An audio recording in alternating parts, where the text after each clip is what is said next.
एवढ्या माया बहिणी एवढ्या बुद्ध बहिणी फरकत देतो कोटाला कोटा लावतो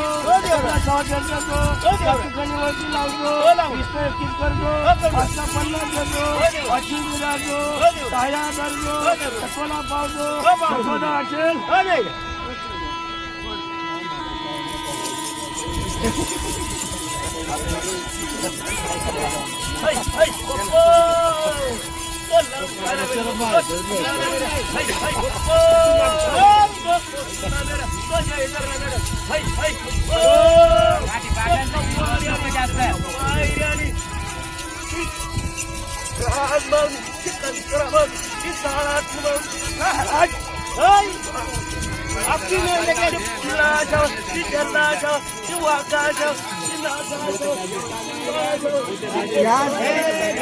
दोन मावला घ्यावा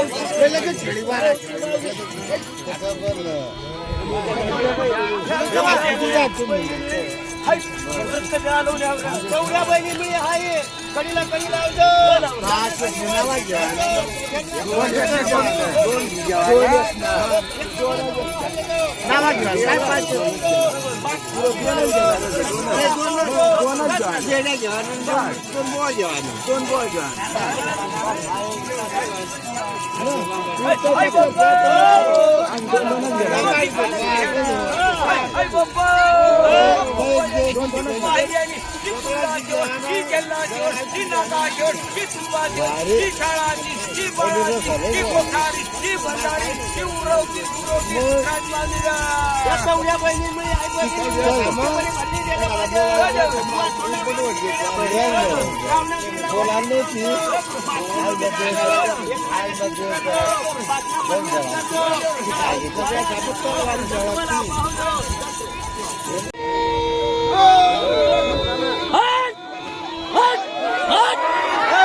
बारी ना तू गोऱ्या वाघ तू मोऱ्या वाघ तू पटाईत वाघ हाय हाय पप्पा तू काय कवणार ना हाय वाघा मुरा माऊली हाय हाय पप्पा तू शिगिर ना हा पटाईत वाघ हा मोऱ्या वाघ हा गोऱ्या वाघ हाय हाय पप्पा हा पानगवला हाय पायरेनी हाय ना पटाईत वाघ हा पटाईत वाघीन हाय हाय पप्पा हा बारी ना हा गोऱ्या वाघ हा मोऱ्या वाघ हा शिवसुता उतरी झालो छत्तीस जेवढा मोऱ्या वाघ धऱ्या वाघ एवढा बारा बदी बारा वळा बारा किल्ला हा शिवार मग सोडा मग काळी बाळ दिला तसली देशे सुखसाया देशे तुला सारी बारी उतरी निघ जाशी काय शिवार मग निघी जा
डोंगऱ्या देवची पूजा करता तर मी त्याच्याविषयी दोन शब्द मी तुम्हाला विचारणार आहे. हां माझ्या मनात थोडी शंका आहे तर मी तुम्हाला दोन शब्द विचारतो तर विचारू का विचार हां मग निसर्ग पूजेचं तुम्ही निसर्ग देवची पूजा करता कोणत्या पद्धतीने करता? आमच्या आदिवासीप्रमाणे निसर्ग देवतेची पूजा आमच्या परंपरेनुसार आम्ही 7 दिवसाचा तो कार्यक्रम ठेवत असतो. कोणी 7 दिवस ठेवतो कोणी 5 दिवस ठेवत असतो. त्या व्रताचा आम्ही सुरुवात करताना गावामध्ये एक अशी ठराविक जागा असते आमची. त्या जागेवरती आम्ही आमच्या गावामध्ये मुधानी असते. मुधानीच्या सहकार्याने सहमतीने तो कार्यक्रम आयोजित करू. त्या ठिकाणी त्या जागेवरती कमादी थोंब म्हणून तुळशी आणि झेंडू यांचे झाडं आम्ही रोपत असतो. तुम्ही किती दिवस हा कार्यक्रम ठेवता? 7 दिवस 7 दिवसच ठेवता का जास्त वाढवता? कधी कधी जास्ती वाढवतो. कधी 9 दिवस राहतो 11 दिवस 7 दिवस कधी 5 दिवस अशा प्रमाणे आम्ही हा कार्यक्रम साजरा करीत असतो. आणि तुम्ही पथ्य कोणते पाहता? याचा जो पथ्य आहे आम्ही 7 दिवस असलं तरी पूर्णपणे उपवास असतो आमचा. उपवास आणि व्रत असा की आम्ही व्रत उपवास करतो त्याला फक्त शेंगा चालत असतात आणि मकईची फुले चालत असतात. एवढे असे फराळ चालतात त्या उपासाला. आणि तुम्ही निसर्ग डोंगऱ्या देवचे कितव्या दिवसांनी जाता तुम्ही? आम्ही 7व्या दिवसांनी किंवा 6व्या दिवसांनी जातात. त्या व्रताचा असा आहे आम्ही सुरू केल्यानंतर पूर्ण त्या माऊलीला वर्तस्थ असतं, वर्तस्थ ठेवत असतो आणि अंगावर कपडे पण राहत नाही. आम्ही कमरेखाली फक्त धोतर असतो, उपरण असतो.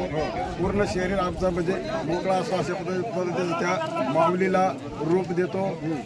आणि जो बाहेर जाण्याचा जो आम्हाला दिवस असतो त्याला पौर्णिमा म्हणतात, मार्गशीर्ष पौर्णिमा. त्या पौर्णिमेच्या दिवशी आम्ही गडावर जात असतो. गड आमचा डोंगराच्या अशा कपारीला असतो वरती. त्या गडावर जाऊन मुदानीच्या हस्ते त्या ठिकाणी पूजा केली जात असते. मग गडावरून आल्यानंतर तुम्ही तिथं थांबता का धानीवर आणता? गडावर गेल्यानंतर त्या ठिकाणी त्या दिवशी आम्ही जंगलात मुक्काम करत असतो. दुसऱ्या दिवशी धानी असते आमची, गावाची नेमलेली धानी असते. त्या ठिकाणी धानीवर येत असतो आणि ह्या वर्षाची सांगता त्या ठिकाणी अशा पद्धतीची का गडावर ज्या मुदानीने पूजा केली असेल तीच पद्धत त्यांच्या धानीवरती पूजा होत असते. त्या ठिकाणी आम्ही काही साधनं असतात, काही वस्तुका असतात, त्याची त्या ठिकाणी पूजापाठ करून आणि त्याला खुशीराजी करून आणि अशा पद्धतीच्या त्या ठिकाणी धानीवरती त्या कार्यक्रमाचा उद्यापन आणि शेवट करत असतो. सांगता करत असतो. अशा प्रकारे या वर्षाचा सांगता होत असतो.